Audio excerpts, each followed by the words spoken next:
Today, wow, I don't even know where to begin. There's like so many thoughts. I think that's a great idea. We're going to do that another week. So, first of all, tonight's Lighthouse is dedicated in memory of Shua Polanski. May his neshama have an aliyah. And for the refuah shlema of Menachem Mendel ben Sarah Batya and Devorah Fega bat Rezel. And for the refuah shlema of Yehuda Leib ben Gittel Fega. And tonight's topic is women wearing wigs. Thank you, Morty. Because they don't allow that, I'd get arrested. He's asking why I'm wearing clothing. Why not? It's because other people sat in this chair before I did. There's just so many reasons. So before we get started, I would like to point out that the topic, tonight's topic, was suggested by other people, which I think is a great idea. Like, tell me what you want to talk about, and we'll talk about those things. We're definitely going to do that. Like, talk about like the line of when something goes from awesome to creepy to harassment to hashtag Me Too. I mean, we should talk about that also. But tonight we're going to talk about wigs, women wearing wigs in Judaism, which is apparently a thing, and also a double disclaimer tonight. My parents ate over last Shabbos, we had a lot of fun. It was really cool. It was awesome. And my father stressed to me that it's very important that I explain, and what I'm about to say is, hey Aryeh, my opinion. Okay, this is my opinion. There are many other opinions there. I'm sure there are better opinions, okay? I'm sure there are better opinions. I'm sure there are many, many, many wonderful opinions and more authoritative opinions, and that's fine. And if you want to hear those opinions, you're more than welcome to go somewhere else. But today is going to be about Sprung's opinion, so that's what you're in for, number one. Number two, the second disclaimer is that for those of you who are watching at home, we're going to be discussing some topics tonight that may not be appropriate for all ages, so I guess use your wisdom, guided by experience, as Nero Wolfe would say. And so without further ado, let's talk a little bit about women wearing wigs and tzniut, modesty in general. So first of all, why is this an issue? You understand there are people who get violent over this. Violent. I mean, we don't live in Israel. I don't think it happens here very often, but certainly in Israel it happens often in many neighborhoods. Like a girl will be walking by and she'll get spat at. Or beaten up. I mean, beaten up is really a very far, that's kind of out there and extreme. But certainly, insults to be hurled or things like. Thank you, Giddy. I've already been put in cherem numerous times, so why not one more? People get violent. They're very angry about these things for some reason. So I think it would be good to understand, it a little bit better. And once we're dealing with that, we should talk about premarital sex too. Because that's another topic that really folds into the whole modesty talk, and like, what's the big deal? All these rabbis don't like it. Rabbis are very, very against this sort of thing. They don't like the tenders or the grinders or the J-swipes or any of the, any of those things. And we should discuss a little bit about that as well. So here's what we're going to cover today. First of all, Natalia, how are you? I thought you were going to come today, but it's fine because I'm glad having you virtually also. That's nearly as good. Number one, halacha is halacha. Halacha is halacha. So we will briefly touch upon what some of the halachot, some of the Jewish laws are pertaining to women's hair covering, but I don't want to focus on it. I want to focus more on why. I want to focus on the philosophy behind it and the ideas behind it, and not so much in what you're supposed to do or not supposed to do. That's number one. Number two, people talk about tzniut all the time. Tzniut, modesty, they talk about it all the time. I would like to get, you have to cover your arms, you have to cover the ankles and the knee socks and the collarbone, and where does it begin, where does it end? What are the parameters of tzniut, and what's the point of tzniut, and what is the conceptual definition of tzniut? That's another thing that I think that we should deal with today. So, with that preamble, let's begin.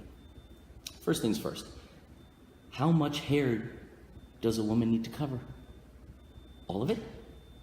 Some of it? Subject to a lot of debate. Now, I just want to put that out there because you're going to hear different things from different people. Many people will vehemently tell you that every single strand of hair on a married woman's head must be covered at all times. Other people will tell you that when they're in the house, in their own house, none of it needs to be covered, and when they're out of house, it has to be covered. Some will tell you that you can have a hand's breadth revealed, a tefach, a hand's breadth, all the way around. How you doing, Aviva? All the way around. Some people say that you have to wear hats or tichels, which are sort of like hankies. Some people say it's okay to wear a wig. So if you want to look at what the halachot are, the Jewish laws and all the different parameters and arguments, if we have time, maybe towards the end we'll get a little bit more into that, but ask a competent halachic authority, not me, because I'm neither competent nor an authority. But yeah, everyone knows that halachically married women are supposed to cover their hair. That's one of these like really famous things that everybody knows about Judaism. Not, by the way, not to say in any way, shape, or form that they do or that they always did.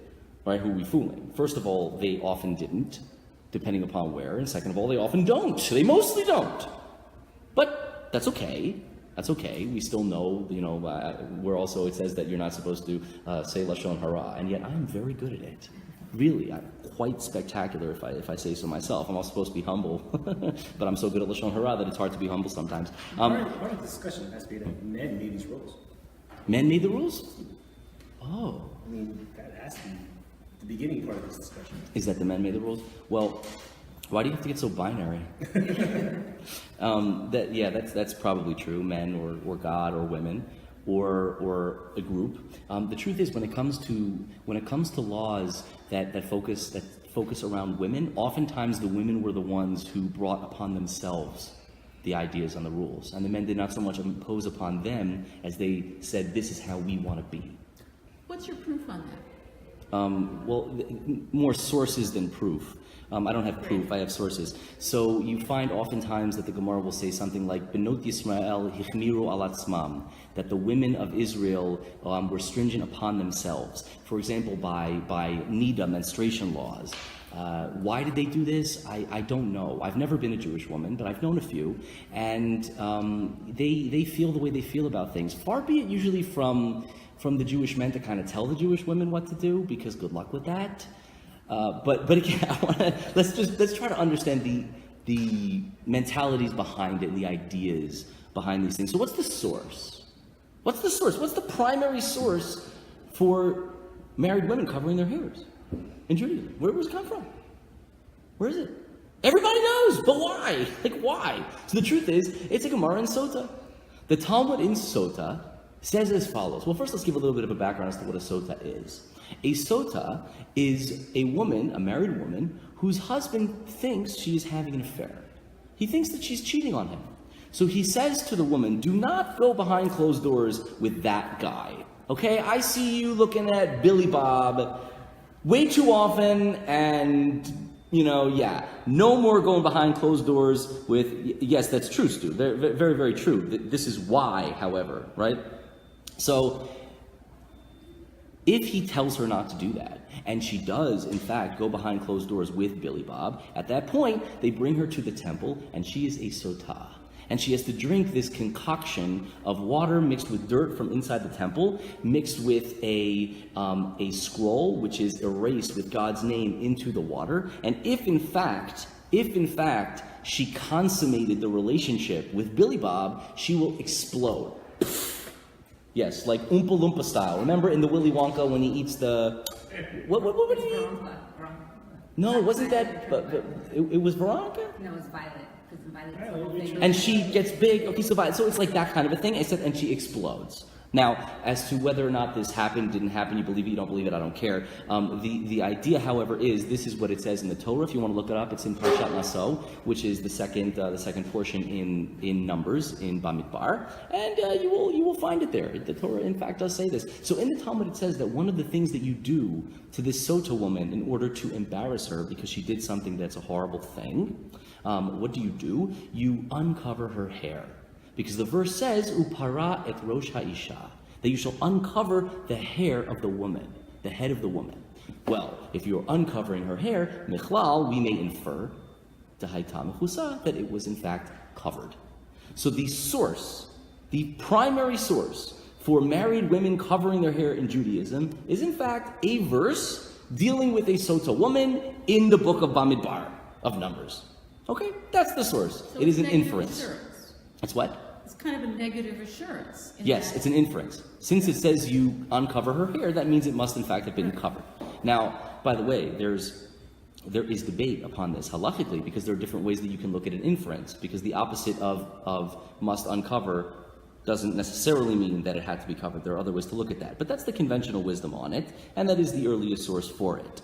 The problem, I think, with this, aside from all the philosophical problems that a person would have with the whole idea of sota, and there are numerous ones, and maybe we can discuss that sometime as well, but one of the big problems for me is, if you want a woman to cover her hair, you, as in the Torah, right? If the Torah thinks that a married woman should be covering her hair, why would that be the source for it? Isn't that a very strange place to put it? Isn't that a weird way to say it? And a strange place to put it, and an awful context? I mean, why wouldn't you just say, like, oh, I don't know, thou shalt cover thy hair, right? Like, in the laws of marriage, we have marriage laws in the Torah. There are laws that there are responsibilities that a husband has to a wife, and responsibilities that a wife has to a husband. Perhaps that would have been a good place to say, and by the way, married Jewesses, love that word, Jewess. Married Jewesses, so much cooler than Jew, right? Jewess. Married Jewesses must cover their hair. Just say that. Why are you doing this whole strange, roundabout, convoluted idea that if a woman is suspected of cheating on her husband, you take her to the Kohen and then you uncover her hair? I think you'll admit that is bizarre. It also, I guess, implies that that's derabbanan and not d'oraisa, right? That would be deoraita. That would in fact be from the Torah. An inference that you must would be deoraita. Yeah. Whenever you have an inference from a Torah verse, that would be still a Torah word, a Torah law. A derabbanan would be a law that the rabbis institute. Oh, so the thing about uncovering the hair is actually in the Torah, not Yeah, parat rosh haisha. the Gemara on this website. The Gemara is quoting the pasuk. The Gemara is quoting the verse. So that's a strange source. Okay, it's a strange source. Fine, I can deal with that. Now let me ask the $1 million question. Okay, it's the $1 million question that everybody wants to know. So you're telling me that she has to cover her hair, right? Because it's erotic. Yeah, so she has to cover her hair. So what's she going to do? She's going to cover it with a $4,000 wig that's custom made, that looks 1,000 times better than her hair. And you're okay with that? How is that okay? How is that okay? It's funny because I was discussing this today with a friend of mine, and she's like, yeah, you know, we're all about loopholes, right? Oh, we found a loophole. Let's cover the hair, so I'm going to cover it with more hair. Unfortunately, I think that's the prevailing opinion, that we are in fact a nation of loopholes. We're not. It seems like we are sometimes when you look at it. It can seem that way. We are absolutely not a nation of loopholes. In fact, I don't think that a loophole exists. But we can discuss that some other time as well. So it's a problem. It's a question. And if you want to make the question, can you imagine? Let's make this into an easier to understand. Let's give it a nice little analogy. Okay, a woman must cover her breasts. Yes, we understand that. That makes sense, right? It's intuitive that she would have to do that, right? Because otherwise it would be very promiscuous. Okay, fine. I'm okay with that. So here's what the woman will do. She'll go to a nice plastic surgeon in Miami Beach, and she'll say, I would like to walk around topless, but the Torah says I'm not allowed to show my breasts. So what will I do? If you, Dr. Schwartz, can please take someone else's breasts and put them on me, and then I'm okay, because the Torah says I have to cover them, and boom, they're mine are covered. I covered them with hers. How is that different than a wig? I mean, I understand that it's ridiculous, right? But it's the same thing. You're covering your hair with hair that's nicer than yours, presumably, because otherwise, why are you covering it, right? I mean, we know once you tell the woman that she has to cover her hair, she's not going to take a shmata or a broom and no. Oh, if I got to cover my hair, Hermes style, she's going all in. Of course. So yes, Susie, that you're being watched. Yeah, this is true. I love you too, David. So it doesn't. It's crazy. It doesn't make any sense. By the way, Rav Ovadia Yosef, Alav HaShalom, of blessed memory, who was one of the greatest, if not the greatest, Sephardic rabbi in the world, who passed away a few years ago, he ruled vehemently against wearing wigs for this reason. He's like, how could women? Yeah, women can't wear wigs. He's like, how could you wear a wig? That's crazy. And he's very consistent with it. So you will find probably fewer Sephardic women, I would imagine, wearing wigs than their Ashkenazic counterparts of equal religious observance levels, because their rabbi is like, heck no! The question, therefore, is really on the Ashkenazis. How are we okay with it? It's like, so Giddy is the afkamina between human hair and non-human hair. I mean, maybe that would be true if you... Would a woman be allowed to walk around with silicone implants outside because they're artificial? Is that the issue? Isn't the issue that they're erotic and titillating? I mean, isn't that the point? So I don't know. It just seems very, very strange. That's that's one problem with the wigs. I'll ask you another problem, which is a very, very simple problem. Tell me something. Why don't unmarried Jewesses have to cover their hair? Ever wonder that? Why is it? Can a 20-year-old unmarried Jewess walk around topless? Is that okay? I said, I'm not married yet. The Torah says I only have to be modest when I'm married, and I'm single. Yay, Woodstock! Well, I don't get it. If you're going to tell me that hair is erotic, well, then I would think that every girl should have to dress tzniut, should have to dress modestly, right? Certainly post-pubescent females, you would have to imagine that they would do that, right? Why is marriage an issue, let alone the issue? Right? It doesn't expect to be any issue. It doesn't make any sense. It's just, like, bizarre. It's weird. Very weird. So just to recap our few questions here. Number one, we said, why sota? Why is the sota the source? It's an incongruous place to put the source for this. Secondly, you can't cover nakedness with nakedness. That doesn't make any sense. And thirdly, why would you have only a problem with married nakedness and not unmarried nakedness? It's just kind of weird. So let's keep those questions kind of in the back of our mind, and let's move on to tzniut in general, to this concept of modesty. Tzniut, tznius, however you want to say it, that's fine. So everyone knows Jewish women have to be tsanua, which is hysterical because no one ever talks about the fact that men also have to be tsanua. This is not a female thing, but people are very, very hung up on females, so okay, we'll deal with the females. Again, there's no difference between males in tzniut and females in tzniut. Absolutely not. It's a myth. But everyone knows that they have to wear, covered collarbones and knee socks and burqas. That's not true, not burqas, but all these things. Can you tell me the source of that? Where does it say that? In fact, can you tell me? Be so kind as to tell me where it says the word tzniut in the Torah. Where? Give you a hint. Twice. Only twice. Not 3 times. Twice. And neither of them are actually in the 5 books. They're in Tanakh. They are in the Torah. The first one we'll deal with is in Micha, and I have it right here in front of me. If you look in Micha, and this is chapter 6, I believe. Yes. Pardon me. Yeah. Chapter 6, verse 8. It says as follows.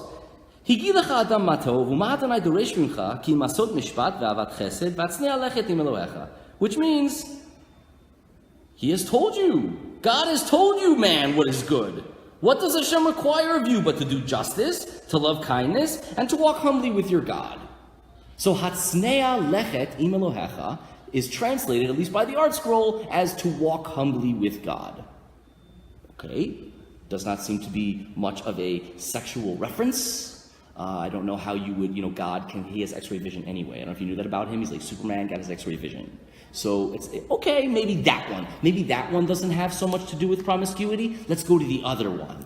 Okay, so the other one is in Mishlei. It's in Proverbs, and it's chapter 11, verse 2. And it says as follows. Baz adon vayavo kalon ve'etznuim chachma. Which means, when a willful sinner comes, shame comes. But with modest ones comes wisdom. Thanks. I mean, first of all, it's hard to understand what that means anyway, because most of Mishlei is impossible to read. But what does that have to do with sexuality or promiscuity? Nothing.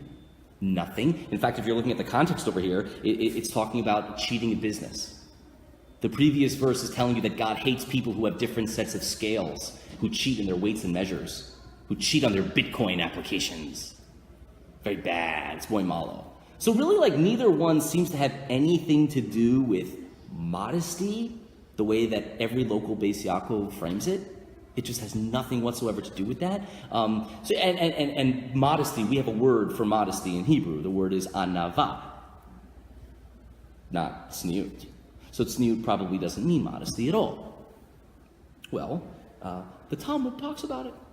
Talmud says as follows. It actually comes up in a few places. I would like to use this one because my uncle asked an unbelievable question, and I think it's really, really interesting. L'chaim.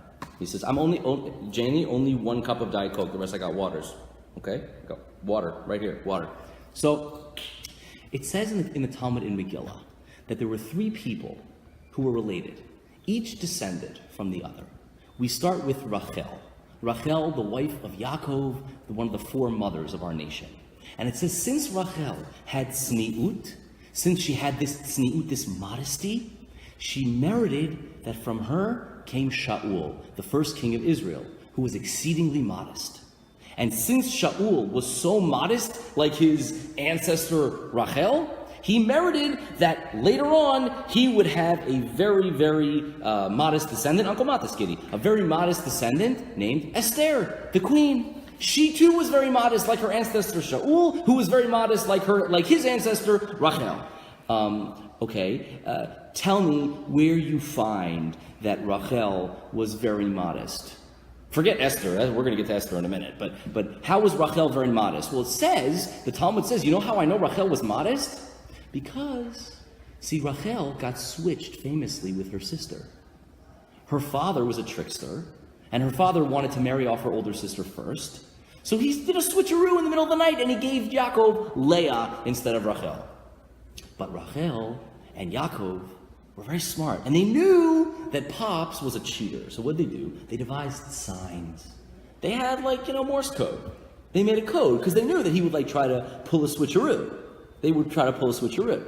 So Rachel gave the signs to Leah so that she wouldn't be embarrassed. And apparently that's very modest. What does that have to do with modesty? You got me. Doesn't seem to have anything to do with modesty. You could say that kindness, she didn't want to embarrass her sister, very nice sister, high five, good family. Well, not everyone good family, but their sisters were good. Doesn't seem to have anything to do with modesty. And then the Talmud goes on and says, well, what was the modesty of Shaul? The modesty of Shaul was that after the prophet Samuel told him that he was going to be inaugurated as king, he didn't tell people. Okay, they found out a week later anyway, right? The guy took the throne, he's Meghan Merkel, right? He's marrying the prince. Everybody knows. They didn't know yesterday, they know tomorrow. That's a big deal. Apparently that's very, very modest. And then where's Esther's modesty? This is my favorite one. See, Esther, according to the Talmud, Queen Esther, was not only married to Achashverosh, the king, she was also married to Mordechai. Wow. Who knew, right? She was married to Mordechai. So what would she do? She would go and she would sleep with Achashverosh, and then she would be spirited out of the palace, and she would go to the mikvah, and then she would sleep with Mordechai. So modest. Really? This is modesty. This is the tzniut, tremendous tzniut. You know how tzanua she was? Oh, she went to the mikvah every time before she cheated on the other husband. This is crazy. It's really crazy. This is a problem. So it doesn't say, "Oh, Luis, I love you, baby." It keeps cutting out. No, that's terrible. I can't hear that. That's a horrible thing. I hope it doesn't. If it is cutting out for whatever reason, switch to the Lighthouse feed. If you guys go to the Lighthouse project or Michael Ben Melech's feed, that one, they seem to be uninterrupted, but. I hope not. Or Luis, it could be that you're going a little bit too fast on the motorcycle. If you do that, sometimes it also pulls back on the internet connection. Okay, so none of these have anything to do seemingly with promiscuity whatsoever, except Esther, which does seem to have a lot to do with promiscuity, but it makes the opposite point. So that can't be the issue. So let's keep all of those issues in the back of our mind, and now let's pivot. And I mean hardcore pivot. We're going at least 90-degree pivot at the very least. Let's discuss nudists and animal sex for a moment. Not nudists having sex with animals, but nudists and animals with each other. Okay, let's discuss this, because frankly, I haven't discussed this in, God, I don't know, weeks, and I gotta, yeah. Let's talk about these things. Why, animals will have sex with each other while you're watching, and while other animals are watching, and they're okay with that, right? They're not embarrassed by that. They're totally fine. They're totally fine with that. Would you be so kind as to tell me why animals are not embarrassed? Why are they embarrassed? No soul. No soul? Souls are? Why should they be embarrassed? Why should they be? Why should they be embarrassed, right? They don't know better. Yeah, people say they don't know better. They don't have seichel like humans have. Oh, humans have. I know a lot of humans. I don't know many humans with seichel, but let's say, right? So you say they don't. What is it that they don't know better? Like know what? Nothing's wrong. It's part of life. It's what they do. Oh, it's part of life. It's what they do. Excellent. Why are humans embarrassed? It's part of life. It's what we do. See, we're asking the wrong question. The question isn't why aren't animals embarrassed to have sex in the open? The question is, why are you? Religious laws. Religious laws, right? Stupid religious people. They ruin everything. They ruin everything. But seriously, why? Why? What's the issue? Why are you embarrassed? In fact, why do you wear clothes at all? Well, hence nudists. Nudists will tell you, what's the big deal? We're all the same. I don't understand the big deal. You have one, I have one. Who cares? Why are these body parts different than these body parts? It doesn't make sense to the nudist. It doesn't make sense to the pet gerbil. This is also what the Tinderers will tell you about premarital sex. What's the problem? What's the problem? Now, I understand in the 50s it was a problem, and in the 40s and the 30s and the 20s and the aughts, and then going back for thousands of years, it was a problem. You know what the problem was? The problem was there were consequences. Because if you had premarital sex, right? We can call it premarital. It's just if you had sex, right? Before the 1960s, you got pregnant, and that could be a problem. Not for everybody, but for some people that's a problem. Yes, major problem. And therefore, I understand that people would sort of refrain from doing these things because there were all sorts of god-awful consequences, and daddy would get very angry, and it can derail your career, and unbelievable implications. But then come the 1960s, and then we have a sexual revolution based around a pill. A pill. Change the world. Change the world. There's no consequences now. So what's the problem? What's the problem? Oh man, I'm sorry. Yeah, guys, seriously, do not play my class at full volume in your yeshiva dorm. It's a bad idea. It's a bad idea, man. Come on, man. Talia, we're going to talk about shame, but not nearly the shame that I'm going to feel when I get a call from the Rosh Yeshiva tomorrow. That's going to be shame. So again, like what's the Tinderer? He will say to you, I don't understand what the problem is. Who cares? Everyone's fine. I'm meeting you today. I'm in the area. I had to go to the Starbucks anyway. I wanted a coffee. You wanted a coffee. We both swipe right. Bada bing, bada boom. I'll see you later. Or never again. What's the big deal? So, now that we have all those issues stacked up, let's go back again and talk about tzniut. Let's talk about tzniut. As we saw from the Talmud, tzniut did not seem to have anything to do with promiscuity or sex. It didn't have anything to do with that. We were dealing with, again, just to recap very quickly, we have Rachel giving these special signs to her sister, which is apparently tzniut, and we have Shaul not telling his uncle that he had a conversation with the prophet Samuel, making him king, and then we have Esther going from the arms of Achashverosh to the arms of Mordecai. I mean, this is what the Talmud tells you is the epitome of tzniut. So much so that God wanted to ensure that generations and generations and generations would all have this exact same, good point, Giddy, would all have this exact same tzniut within their family. God wanted to give them that tremendous gift. So my uncle says the following thought. I might butcher it. This is my version of his thought. We'll go with that. You see, if Rachel didn't want her father to be able to perpetrate the fraud that he perpetrated by switching the sisters, all she had to do was something very, very simple. All she had to do was go to her father and say, Dad, I know you're going to try to pull something. I just want you to know, Jake and I, we got signs, bro. Ain't gonna work. Ain't gonna work. You're not going to be able to fool us. If she would have said that to her father, they never would have been able to perpetrate the switch. And yet she didn't say that. Why not? Why not?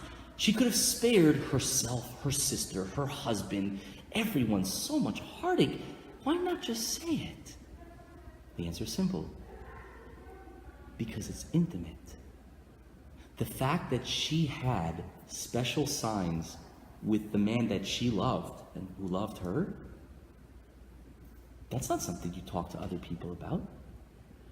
That's intimate. That's special. That's between him and me. And that's it. And no one else. And I'm not going to betray our relationship by telling my father that we have that relationship. It's not to be bandied about. It's tsanua, which literally means hidden. Second example. Shaul, the first king, had a conversation with Samuel the prophet, in which Samuel told him all of the ins and outs of how to be a king over Israel. It was a tremendously intimate relationship, not of a sexual nature at all. It was the prophet and the king. He was not about to share that with anybody. He wasn't going to betray the conversation that he had with the prophet with anybody else. That remains hidden. Esther is already married to Mordechai when she is taken to Achashverosh. Again, according to this understanding of the Gemara. Gemara has other understandings. No one can know. The fact that she is married to Mordechai, only one person in the world can know that, and that's Mordechai. And not because she might get killed by the king. This is a relationship that's between him and me and no one else. Tzniut, hidden, only the two of us. Now, I think that's a beautiful thought. Now, if we take that thought and pull it back to what we're saying, I think that what tzniut really is a maintaining of significance. Of significance. Here's what I mean by that. See, we have relationships with people. Let's talk about the spousal relationship, because that's certainly one of the deepest soul-merging relationships in the world, right? I mean, the way that the way the verse talks about it is Al ken yazov ish et aviv et imo v'davak b'ishto v'ayu lebasar echad. That a man will leave his father and mother and he will cling to his wife and they will become one flesh. They literally and figuratively become one flesh. Figuratively sexually and literally in their children. They become one flesh. That's a very, very close and intimate relationship. Well, let me ask you a question. Do you think that the physical acts that you do are different than the physical acts that anyone else does? Do you think that the words that you use are different than the words that they use? Do you think that the feelings that you have are different than the feelings that everyone else has?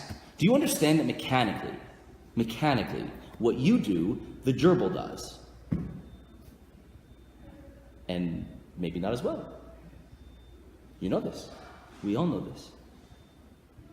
When you say, I love you, right? When you say, yeah, I know, Shia, it's very hard to understand, but it's not the topic. Maybe we should talk about it around Purim time, about the Esther story. It's very disconcerting at the least. We're aware of this. When you say, I love you, who else said, I love you today? Everybody in 1,000 languages said, I love you today. The same words. Same physical actions, same feelings, same words with billions of other people. Guess what? Not just people. Ants. Fish. Birds. Hippopotami.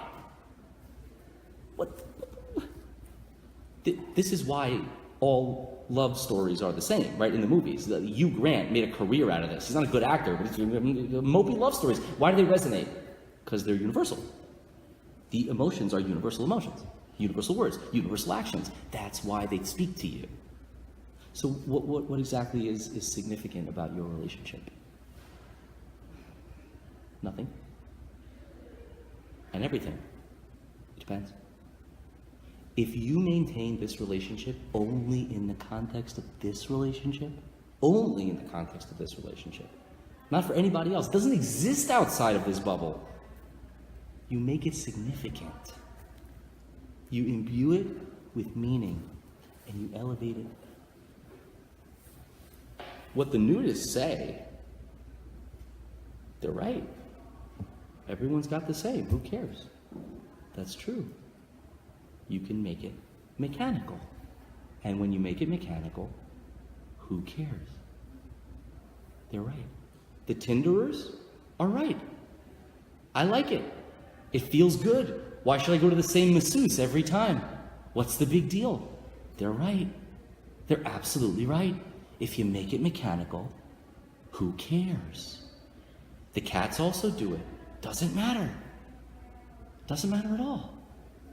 But if you make it only between two people, then the words that you use and the actions that you do and the feelings that you have are unique, despite the fact that other people may have the exact same unique feeling in their bubble. You imbue it with meaning. The idea of tzniut, I believe, is to elevate. It's to elevate. Now let's take this back to shaitels. Let's take this back to wigs. Because we asked why women have to wear. This was the whole impetus for this conversation. Like, I don't understand. Why are women wearing wigs? They're covering nakedness with more nakedness, and why don't unmarried women have to cover their nakedness? And why is it so? I'll tell you why very simply. Obviously, a woman is not covered. It's funny, sometimes the question is the answer. Right? You have this great question, and then you realize the question's not a question. Why don't unmarried women in Judaism have to cover their hair? Why is it any different than nakedness? Obviously, it's not nakedness, right? If it was, they would have to cover their hair. So obviously, whatever is happening by hair has nothing to do with what's happening by breasts. They're totally different. That is obvious. That could not be more blatantly obvious from the fact that you're saying that an unmarried woman doesn't have to. So your assumption is wrong. Your assumption is wrong. Well, so then why is a married woman covering her hair all of a sudden if it doesn't have to do with nakedness? Well, one minute. If it doesn't have to do with nakedness, and that's why she doesn't have to cover it before she's married, will that also explain why she can cover it with hair? Let me say that again. If it has nothing to do with eroticism, as evidenced by the fact that an unmarried woman need not cover her hair, does that not also answer the other question that we asked? We said, how can a woman cover breasts with breasts? Obviously you can't. But this has nothing to do with eroticism. So you should be able to cover it with more hair. Or in fact, saran wrap. Or anything else. Because it's not about the visual. But if you're wearing a wig that is human hair, custom made, $4,000 on your head, the only one that's going to even know that you're wearing a wig is you. No one else is even going to know that you're wearing a wig. Oh, right. It's not about anybody else, because it's not about eroticism. It's about you. So the only person who needs to know that she's wearing a wig is the wearer of the wig. And the only person who needs to know that she's wearing a wig is a person who's married. Why? Not single, right? Before she gets married, she need not wear the wig. And now, all of a sudden, she gets married, and she needs some kind of symbol that may be noticed only by her. Heard this thought that I'm about to tell you from my great uncle of blessed memory, Uncle Noah. He said, women in Judaism are expected to become sexually active at marriage. Now, granted, today's situation is different, right? But things are cyclical, but this is what the Torah assumes. is going to happen. This is what we consider to be the proper scenario. Well, when a woman has a sexual awakening and she is married, she needs to focus her sexual energy exclusively on her home, on her husband, not other people. She needs to focus it only on this relationship. Keep this relationship sacrosanct. Well, we had one other question. We said, why do we learn the obligation for a married woman to cover her hair by a sota, by an unfaithful wife? Why do we learn the obligation for a woman to cover her hair through negative inference? Again, the source is, you will uncover her hair. Must have been covered. Why would you learn it that way? What's the whole point of the sota woman? Here is a married woman who is using her sexual energy on someone else. And therefore the Torah says, pull off her wig. She doesn't get to cover her hair. Uncover her hair. Uncover her hair. She didn't use her sexual energy only for her husband. Uncover her hair. So it's a version of the Scarlet Letter. Yeah. Or the Scarlet Letter is a version of that, yes. Mm-hmm. Yes. Yes, the similarities there, yes. We go out of our way 100% to denigrate her, yes. And like I mentioned before, the sota idea is very troubling, especially for our generation to understand on many levels. Sometimes on magical levels, and other times philosophical levels and emotional levels, for sure. It's a worthy topic for discussion. It's not a simple thing to understand. It's not a simple thing to relate to. But this is in fact what the Torah says. So why does it put it there? Makes a lot of sense. So let's go back to our original questions and see if we've answered them. We said, why would you tell it to me there? You tell it to me there because I'm not talking to you. I'm talking to you about a woman who did not use her sexual energy properly. Therefore, uncover her hair. Why do only married women need to do this? Why would a single woman have to do this? Why are you allowed to wear a wig, which is just as beautiful, if not more beautiful than her hair? It has nothing to do with beauty. Why don't unmarried women have to cover their hair? It has nothing to do with eroticism. Whatsoever. Nothing. Now, I don't think that the world is about to stop having premarital sex. Okay, I don't think that. I'm not an idiot.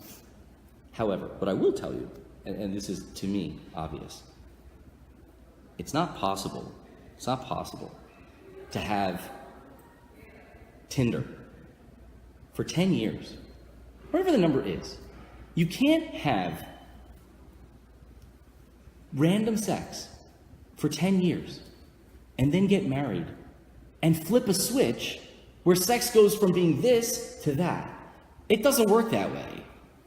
Sex is either meaningful and elevated, or it's something else, which is fine. You can make it many other things. It's a good time. It's a massage. If you make it a massage, well, if you can have massages from 1,000 different people, and then you decide all of a sudden that you're in love with someone, and this is the only person that's going to give me a massage for the rest of my life. Do you think the massage you get at 20 and the massage you get at 60 is going to be the same? Do you think that you are setting yourself up for horrific failure? For horrific failure? Of course you are. It's the law of diminishing returns. It's the law of diminishing returns. What do you expect? You look at the divorce rate, what it was then, what it is now. You think there's no relation between those two things? Come on. The Torah's idea, in my estimation, again, like we said in the beginning, right? This is only Sprung's opinion. The Torah's idea of tzniut is taking something which is in fact mechanical and putting it in a unique context to elevate it. And we do this with so many things, not just sex. Remember, the examples that the Talmud was bringing were not sexual in nature. It has to do with relationships. It has to do with friendships. It has to do with business. You have to be tsanu'ah. You have to elevate everything you do. You have to keep it meaningful. And the way that you keep it meaningful is by keeping it hidden only to the people who are involved in it. So when people say to you, if you wear those types of clothing or drive those types of cars or go to those types of places, whatever they are, I'm not here to put the line anywhere, okay? I don't know where the line should go. Ask a competent person, I don't know.